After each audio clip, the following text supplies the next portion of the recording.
Si General Marbil, may idadagdag po kayo. Kayo daw ang nakatanggap eh. Mama, natanggap ko po yun ay more or less after ng 3 o'clock. So, usually, ito po talagang ginagawa namin. Pagka meron pong request ang PCTC Interpol, we act po dun sa kanila po. Kung ano po yung request ng PCTC Interpol. Ang isang Pilipino na hindi pumapayag, hindi naman voluntary, ang ibig mo sabihin, ang iba pang pagkakataon, extradition na. Yes, That's the only legal process to enforce surrender to the ICC. I-extradite na kapag Pilipino ka. Tama po ba? I agree, Madam Chair.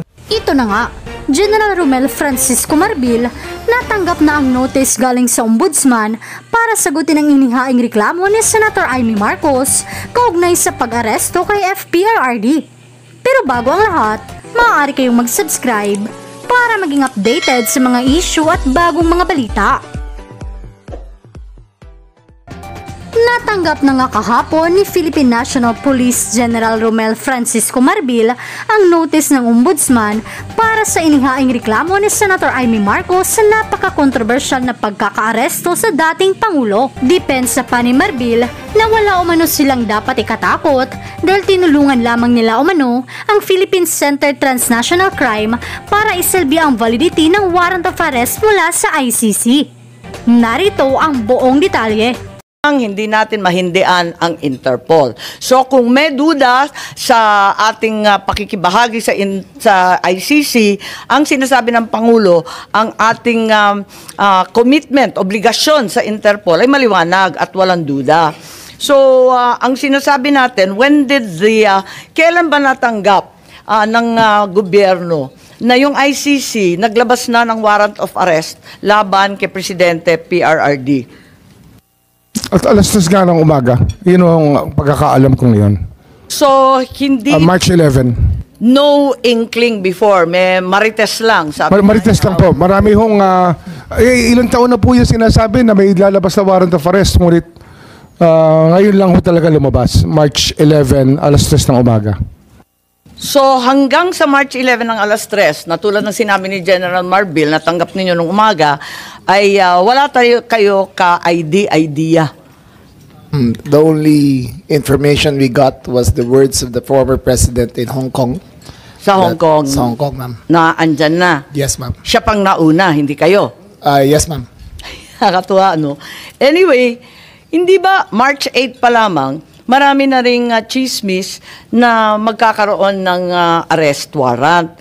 In fact, the following day, mismo yung palasyo, Malacanang, sinabi na may mga haka-haka na ganun nga, lalabas na, and the government is prepared for any eventuality. Bakit nasabi yun kung wala pang hawak na notice or kopya? March 8 pa lang to, nagsalita na yung Malacanang. Ibig sabihin, andun na. Ma'am, the government is prepared for any eventuality at all times. That is the nature of our job. We will always be prepared. We will always be on hand to enforce any of these laws, ma'am. So it does not mean na yung executive o yung palasyo may nalalaman tungkol sa warrant of arrest? No one knew, ma'am. Walang may alam. I repeat, ma'am, categorically, no one knew until 3 o'clock of March 11. 3 a.m. Yes, ma'am. Sa umaga. Noong March 9, ang ating USEC sa PCO sabi, if Interpol hihingi ng assistance galing sa gobyerno, tutulungan. So why was Interpol already being mentioned and being bandied about as early as March 8, March 9, kahit wala pang notice, wala pang red notice, wala miski ano? Ma'am, maybe in context, sabi ko nga, marami ho naging pagkakataon na tumulong po Interpol sa atin, kaya hindi natin nalilimutan. Isang example po dyan ay yung paghuli po kay Alice Go sa Indonesia, at marami pa ho mga ibang pagkakataon na tumulong po Interpol sa atin. Ba't alam na ng palasyo that Interpol will be involved if at that time there was no confirmation or receipt of any warrant? Bakit nagsasalita na ang palasyo, nagsasalita na yung PCO, sinasabi na huwag kayo mag-alala, handa tayo sa anumang mangyari, bakit nagre-reassure na ang palasyo. Ano ho kasi yan? Parang pinapanatas Ang na yung mekanismo po kalooban. kasi ng International Tribunal katulad po ng ICC ay lumapit po sa Interpol upang ipamahagi o upang iserve ang warrant kasi wala po sila sariling kapulisan ang ICC. So, Kaya alam na umaasa ninyo- rin po sila sa Interpol. Tama. So, ang executive, alam na ninyo na ang Interpol ang gagamitin. Hindi sa wala Ay, tayong ano ho alam. yun eh? Logical lang po yun. Pero- It's logic that Interpol will be the one used as they were the ones used in the past already. Alam naman natin na gagamitin ng Interpol, pero hindi naman laging Interpol ang ginagamit ng ICC. Hindi ko po alam yung iba. Paano natin Ang alam alam? ko lang ho, Interpol talaga. Ang alam natin, iba-iba, di ba, sa history ng ICC. Kaya nagtataka ako, matang aga-aga, March 8, alam na natin Interpol ang magbibigay ng warrant.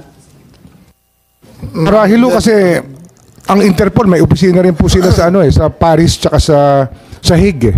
Kaya nag-uusap-usap po lahat 'yan. Yung Eurojust, Europol, ICC, ICJ, isang lugar lang po 'yan sa The Hague. Po, alam natin, pero iba-ibang pamamaraan ang ginagamit ng ICC para hulihin, dakipin, at mag-serve ng warrant. So, ang sinasabi natin, siguro sina General Marbil, pagkat sila naman ang nakatanggap nito, walang contact or coordination sa ICC or Interpol bago March 11. Bago March 11, yung alas 3 ng umaga, na sinasabi po ninyo, talagang wala kayong ka-idea, walang notice, walang timbre, walang tawag, walang kaalam-alam ang Pilipinas tungkol dito. Ma'am, can I answer that, ma'am? Si General Marbil ang tinatanong po. Okay, ma'am. Pwede kayong magdagdag, mamaya. Ma'am, wala po kaming communication with the ICC except for the PCTs lang po. We rely on the Philippine Center for Transnational Crime.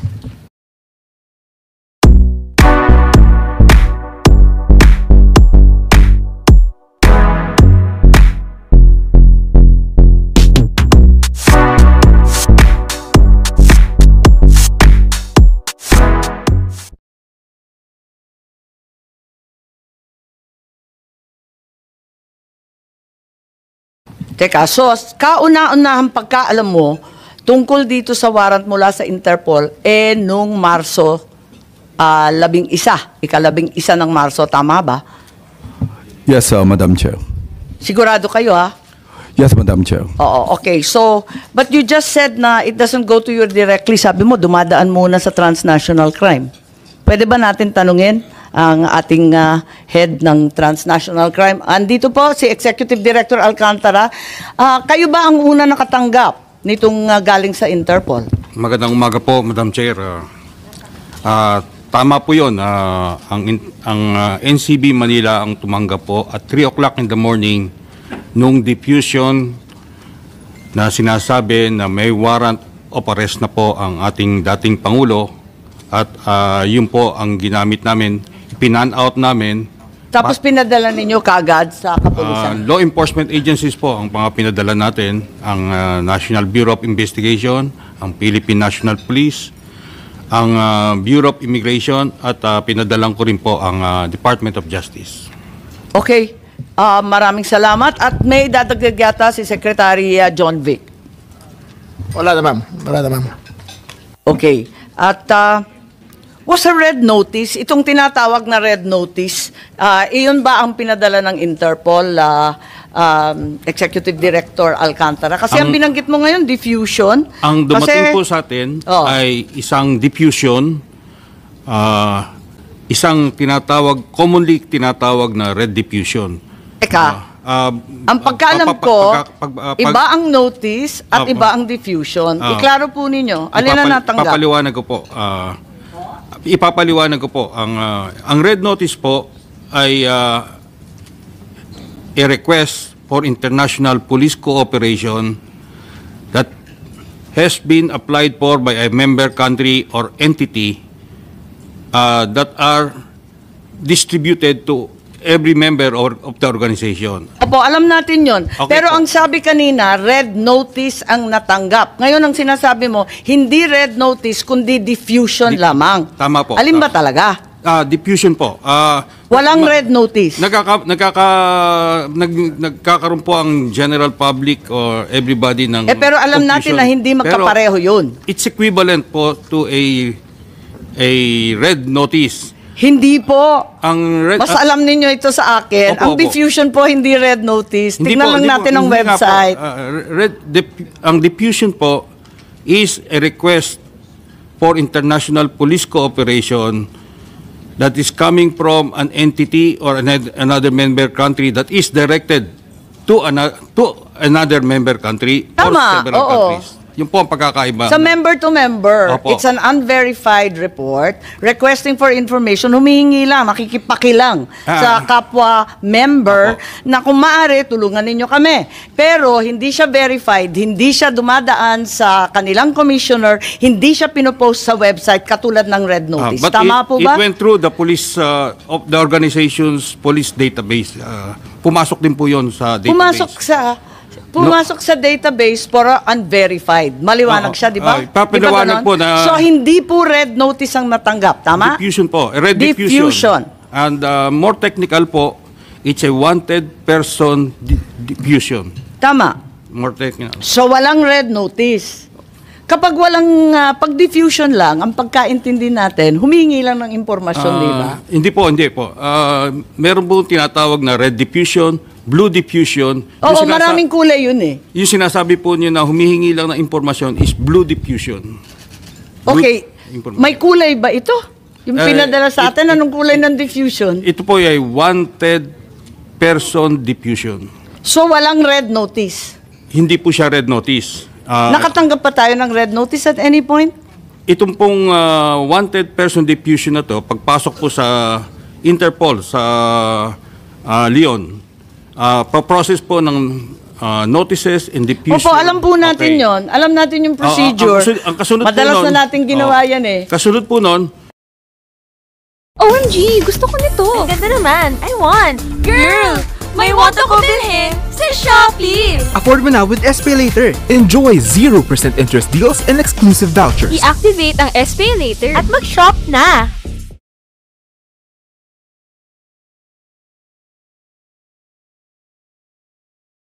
mag-i-issue sila ng red notice. But this Teka. time, dahil po may urgency, they decided na it will go through by So lumundag na diffusion. tayo mula sa diffusion, hindi man lang na-confirm, hindi man lang napagtibayan, hindi man lang nadaan sa commissioner nila, hindi man lang nailagay sa website o naging opisyal, lumundag na po tayo. Sa diffusion pa lang yan mo. Hindi, kasi inaamin ninyo, wala namang red notice kailanman. It is our job to find it out immediately, disseminate immediately, because the nature of the diffusion is... Bakit si Congressman Arnie Teves may red notice na, hindi pa natin nagagawa ng paraan? Hindi ko po masagot. Ma'am, yung kay Arnie Teves, kaya ho siya nahuli sa East Timor ay dahil sa red notice. Yun ang dahilan. Oo, klaro po yun, yung red notice. Kaya nga, ang pagkaintindi namin, red notice din ang sinasabi. Ngayon, lumalabas na wala kailanman na lumabas na red notice mula sa Interpol, kundi diffusion lamang. Baka dahil ho sa panahon, kasi mabilis po ang pagganap ng lahat, yung mga pangyayari. Mabilis po nangyari. Kaya, marahil, sa ordinaryong pagkakataon, nandyan po ang red notice. Mura dito, wala akong pagkakataon marahil. Madam Chair, gusto So, ko... ibig sabihin, ang katotohanan, walang red notice. Mag-ingat po kayo, you're under oath, makukontempt po tayo. Dahil pagbibigyan natin, kasi sabi, red notice, yung pala, hindi red notice, nasa diffusion na po. There was no red notice and what was issued was merely a diffusion. Pakita po natin, may pagkakaiba yan, matindi. So, itong diffusion, hindi yan pinagtitibay ng Interpol Secretariat. Hindi dumaan sa commissioner. Tama po ba? Meron pong disclaimer to say that it did not go to a review of the notices and task force diffusion. So, may So, disclaimer. Pero, nag-mobilize ang pamahalaan ng libo-libo, 7,000 ang pinagmalaki na kapulisan para sa isang request for information ng Interpol na unverified. Pinahihingi lang. Walang sinasabing nagmamadali. Pero, lahat ng government resources, pinaandar na.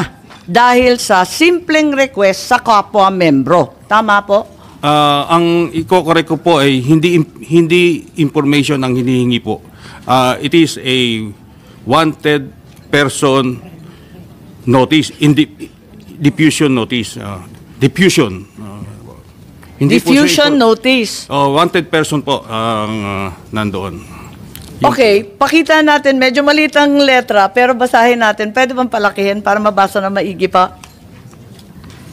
Okay. So, maliwanag, tama po na dumating ng 3:04 ba to? Correct po. Tama. Ng umaga, Arian. Ang liwanag. Tapos, ang request dito, after prior consultation with the government of the Philippines. So, hindi totoo na March 11, 3 a.m. lang ninyo nalaman. Kasi nakasabi dito sa page 1, after prior consultation with the government of the Philippines who have agreed to comply with this request. Ibig sabihin, ang pamahalaan ay nakausap na, una, ikalawa, sumang-ayon na. So, ibig sabihin, ito, formal transmittal lang. Walang sinasabi dito na biglaan ito. Kaya nga, March 10 pa lang, 7,000 ng pulis na ang minobilize eh. Bakit sinasabing ganito? Yung sinasabi po nyo na... Hindi, binabasa ko lang ito eh. Opo. Ang matatanong po natin dyan ay yung nagpadala po yung nag-apply po, ICC. Sila po naglagay niyan eh. Hindi po tayo. Ibig ko nagsisinungaling ang Interpol? Hindi po Interpol ang nagsisinungaling. Yung gumawa pero po, ang Interpol ang sinasabi ninyo eh. Sabi nila dito eh, itong diffusion ng Interpol, pagkatapos ng konsultahan sa pamahalaan. Tapos sinasabi pa rito na hugas kamay ang Interpol at hindi pa sila gumagawa ng compliance review. Hindi pa nila naimbestigahan, hindi pa nila napapatunayan itong diffusion. At kung may duda, sabihan na lang sila kasi hindi pa daw nila naaasikaso. Yan yung sinusunod nilang format, ma'am. Hindi ho lahat na sinasabi dyan ay gano'n na lang po ang katotohanan kasi nag-iingat lang po sila na makatabig sila na mali. Kaya marami ho silang paniguradong mga salita sa kanilang form letter. Form letter po yan eh. Sasabihin nila na Nagaya ho niya, nung sinabi na meron silang pagkatapos konsultasyon, makipag-ugnay sa gobyerno ng Republika ng Pilipinas, ang palaisipan ko po, sino ang kausap dito? Dahil hindi naman po kami ang kausap. sinasabi ninyo, palusot lang to, hindi to totoo. Hindi po, yung form tayo letter. maniniwala sa Interpol Yun nito? po yung kanilang form letter. Kaya, hindi ko alam talaga kung sinong kausap. Pero may sinasabi po dyan na meron silang kausap. Pero ako, wala akong kaalaman. Baka alam ng kapulisan, sino ho ang kausap, baka alam ni Secretary Anyo. Ang liwa-liwanag dito, hindi naman ako nagchichismis o naghahaka-haka. Ang liwanag eh, nakausap na daw yung gobyerno at sumang-ayon na daw ang gobyerno na arestuhin. Paano ba to? At ito daw ay formal transmittal lamang. Ibig sabihin, nauna yun. Andyan eh, ang liwanag oh. Anybody wish to comment? Secretary Anyo, please. General Marbil, bakit may prior consultation and assent? Bakit sumang-ayon ng mas maaga? Well, Madam Chair, I'm not aware of any coordination of that, and I only learned of this diffusion and warrant of arrest in the morning of March 11. So, yun lang. So lahat kayo, March 11, 3 a.m. O 3:04, ito yata dito. Tama naman yun. Pero, Executive Director Alcantara, Opo. form letter ba to? Medyo specific to eh. Prior consultations with the government of the Philippines. Hindi siya form letter eh. I cannot Nakakita na rin confirm kami. or deny, Nakakita but, na rin kami ng ganito it looks like eh. a form letter. Form letter? No, it Who have looks agreed like- to comply? Oo. Okay. It's a genuine letter from the Interpol that came from the Oo, Interpol tama. system. Verified naman to. Opo. Kaso nga lang, unang-una, diffusion lang siya. No such thing as red notice was ever received. Ma'am, Sabi mo, dahil sa kailangan i-expedite. Ikalawa, tinatanggi ninyo na merong prior consultation dito at saka acquiescence or agreement. Hindi ko po masagot yung prior consultation. Ang masasagot Wala, ko po... nandito lang. Oh, Ba't nila isusulat yan kung di totoo? Okay, basahin pa rin natin. Andito tayo, no? Ayan, si Senator Cayetano, maraming nakikita yata eh. Tapos sa page 2, no? Gusto ko lang matignan to, no?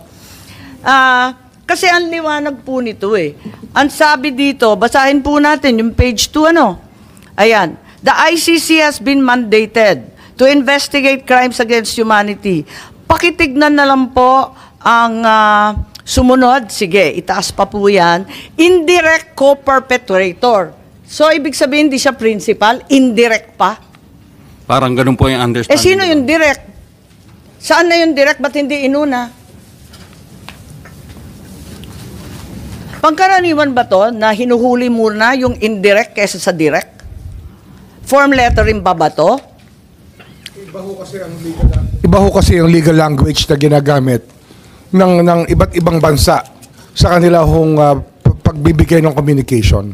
Tama po. Siyempre, iba-iba yan. At saka translated to in many languages. Opo. Pero yung indirect, sa palagay ko, kahit Frances man yan or High German Swiss, ganyan pa rin indirect. Hindi siya principal. Hindi kasi ho, ano nga yung legal system po depende ho sa kanilang pagkasulat ng kanilang mga batas. Kasi kagaya ho sa atin, conspiracy po ang tawag natin dyan, di sa ating bansa. Co-conspirator po ang tawag sa isang taong participate sa isang krimen. Ito, co-perpetrator. Yun nga ho yun. Pero Marahil yun po yung definition niya ay lumalapit po sa ating definition na conspiracy sa ating bansa. So yun po yun. Marahil lagay natin sa konteksto na yun po ang kanilang lingwahe sa kanilang batas, sistema ng batas. Iba ho ang lingwahe natin dito. Nako, kahit i-Frances yan, yung indirect, hindi direct, di po ba? Oh, ganun din naman sa conspiracy. Kaya nga. Kaya nga nagtataka lahat. Bakit siya unang hinuli? Bakit siya dinampot bigla? Hindi naman pala siya yung bida. Hindi naman siya yung kontrabida. Pero sinabi ho na co-perpetrator. Tama, pero kasabwat. Sinabi ho diyang kasabwat. Okay. Ngayon, tignan natin. Action to be taken. Locate and arrest with a view to extradition. Assurances are given extradition will be sought upon arrest of the person in conformity with national laws or the applicable bilateral and multilateral treaties. Ibig sabihin, hindi yung kidnapping or yung extraordinary Hindi po kidnapping. Wala hong nangyaring kidnapping, ma'am. Pero may extradition. Bakit hindi, meron ho dalawang option yan eh. Ang haba ng proseso. Ang international humanitarian law gives us two options. Walang nakasulat There are two options under international humanitarian law. I'm just the first talking option is about extradition. The diffusion, No, I have to explain the law, ma'am. The international humanitarian law gives us two options: extradition or surrender. And we chose the surrender path, ma'am, not extradition. So despite the myriad and ironclad commitments to Interpol, hindi tayo sumunod dito sa hinihingi. Hindi ho sila familiar sa system natin. Ang hinihingi nila, extradition, hindi surrender. Di po ba? Ang liwanag eh. Iyan po ay kanilang sinasabi kasi iyan pa ang customary law sa maraming bansa na extradition. Kanina sinabi mo, hindi, kaya nga, customary law, yung procedural at administrative, hindi din natin. Pero yun nga ho hindi nila alam yung ating batas eh. Hindi mo nila alam na meron tayong Republic Act 9851 na nagsasabi pwede extradition o pwede surrender. Ang pinili po namin executive action po, surrender po. Tapusin muna natin yung sentence kasi meron pang karugtong. Extradition will be sought upon arrest of the person in conformity with national laws. Susunod tayo sa 9851. Yes, sinunod dyan, 9851. And hindi extradition ang aming ginamit, kundi surrender. Eka, meron tayong iko-konsulta, Attorney Alexis Medina, na sumulat ng iba't ibang libro tungkol sa international law at sabi niya, hindi tumbok sa extradition o surrender, hindi sila pareho. Kaya kinakailangan intindihin. Eto, na extradition, kaliwa-liwanag sa batas natin. Senator Cayetano, and thereafter we will consult Attorney Medina. Thank you, Madam Chair. Magandang hapon po sa inyong lahat. I'll ask my questions mamaya po kasi may konti akong introduction why. just to follow your point, was there or was there not cooperation here? On page 2 din kasi nakalagay din, assurances are given that extradition will be sought upon the arrest of the person in conformity with national laws and or application bilateral and multilateral treaties. Tapos this request is treated as a formal request for provisional arrest in conformity with national laws. So, yun lang ang question ko kasi dun sa una sabi hindi sila sumulat, hindi nyo alam kung sino nag-cooperate. Of course, I'll take your answers at face value and presumption of regularity unless it's inconsistent. So, dito lang sa action taken, so dito sa page 2, sinong nagbigay ng assurances? Tapos, nung na-receive natin to na this is to be taken as a formal request, did we take this as a formal request? I'll stop there just so that before we move to the treaty and tama ba yung surrender? I just want, factually lang. So did, to our knowledge, Secretary? Ano ho yan form letter nga ho yan ng ICC. Yeah. In expectation po nila, walang ibang option kundi extradition. Pero hindi ho ganun ng bating batas Our local law, Republic Act 1951, allows us an executive option.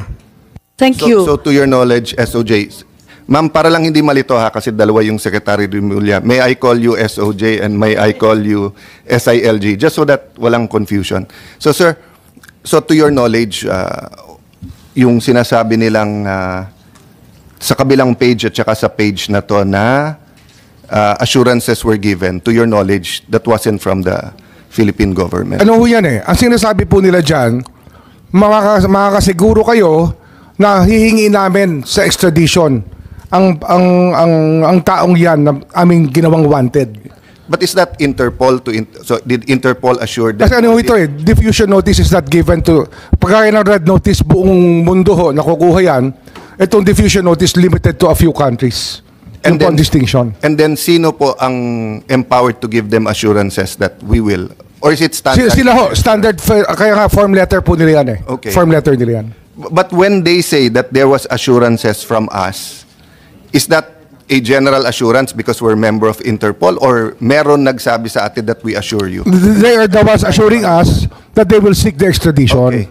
Sila po nag-assure sa atin. Okay, gusto ko lang tapusin to, at sumunod kay Senator Cayetano. Yung sumunod na sentence, basahin po ninyo. The request is to be treated as a formal request for provisional arrest. Ibig sabihin, provisional, in conformity with national laws. So, ang liwanag po, hindi yun ang nangyari kasi hindi naman provisional arrest. Dinala na dun sa dahig. At saka in conformity with national laws, kapag yung Article 17 po ng RA 9851, hindi naman siya sumunod. Ang provisional arrest po is only for extradition. Hindi po kasi extradition on route natin Okay, pero natapos na tayo sa extradition, pinag-usapan na ni Senator Cayetano. Ang request lang dito, provisional arrest. Kaya nga ginagamit po yung Provisional term. pa lang? Ginagamit po ang term na provisional arrest in conjunction with extradition. Hindi po extradition ang ating pinagdaanan dito. Okay, nais kong tawagin ang ating eksperto dito, si Professor Alexis Medina, na nagpapaliwanag na yung surrender ay naiiba sa extradition at maliwanag yon sa lahat. Kaya't I'd like to recognize Attorney Alexis Medina po. You've written extensively on the distinction and application of surrender versus extradition. Ano ang nangyari kay Presidente Duterte? Surrender ba yan or extradition? Thank you for the invitation, Honorable Madam Chair. And good afternoon, everyone, the Cabinet Secretaries and distinguished members of the executive branch. Okay. Also, Senator Cayetano, good afternoon, Senator Bongo, Senator Jingo Estrada. Going back to the question, there was the proposition that the immediate surrender of the person arrested to the jurisdiction of a foreign government, or foreign state, or international tribunal can be undertaken without judicial proceedings under 9851, Section 17. I respect the opinion of our hardworking and brilliant Secretary of Justice, but nevertheless, I respectfully disagree. Surrender without judicial proceedings might amount to a violation of the liberty of abode that is guaranteed by Section 6 of the Bill of Rights. The liberty of abode cannot be impaired without a lawful order of the court. That's the text of the Constitution. Now, this constitutional protection is a barrier for any government action that would simply compel an individual to change his residence. So to compel a person, to expel a person from his country of residence without a lawful court order by excluding the judicial process might amount to a violation of the liberty of abode. Now, surrender as an option under Section 17 is applicable only in very narrow situations. One is when the person to be arrested has already voluntarily surrendered to the custody of the national government, in which case that negates the necessity of the extradition process. The other option is when the person to be arrested is actually an alien, in which case there's no need to go through the extrajudicial process. It's only a deportation process which does not involve a court proceedings. So in those two instances, surrender without court proceedings would be possible. Other than those proceedings, it would be very difficult to maintain that is sanctioned by the Constitution. So ang sinasabi po ninyo, dalawa lang pagkakataon na pwede mag-surrender. Kung yung mismong akusado at arestado ang nagsusumite sa pamahalaan, yun, pwede yun. Yes, Kusa niya yun. Yes. Ikalawa, kapag banyaga, Yes, po. hindi naman Pilipino, Yes, po. deport, executive action yun. Yes, po. Mabilis, walang kailangan na korte-korte. Yes po. So yun lang, wala na pong ibang exception, wala na pong ibang sitwasyon kung saan pwedeng surrender. Kasi pinagpipilitan na sinuko ang Pangulong Duterte ng pamahalaan sa Interpol. Yun ang pagkaintindi ko sa sinasabi kanina. Sinasabi ninyo, hindi po pwede yun. Dalawang pagkakataon lang ang po pwede isuko ang isang Pilipino. Yung isa pa nga, hindi sa Pilipino. Attorney Medina po. Yes, thank you, Madam Chair. I stand by my statement. There may be possibilities that surrender can happen in other situations, but certainly surrender of a person necessarily requires the lawful order of the court. And this requirement is consistent with the policy of the Constitution that whenever there's a deprivation of liberty, court intervention, judicial proceedings, judicial process is a requirement because the right to liberty is placed in an exalted status in our constitutional system. Hindi po pwedeng, the Constitution does not contemplate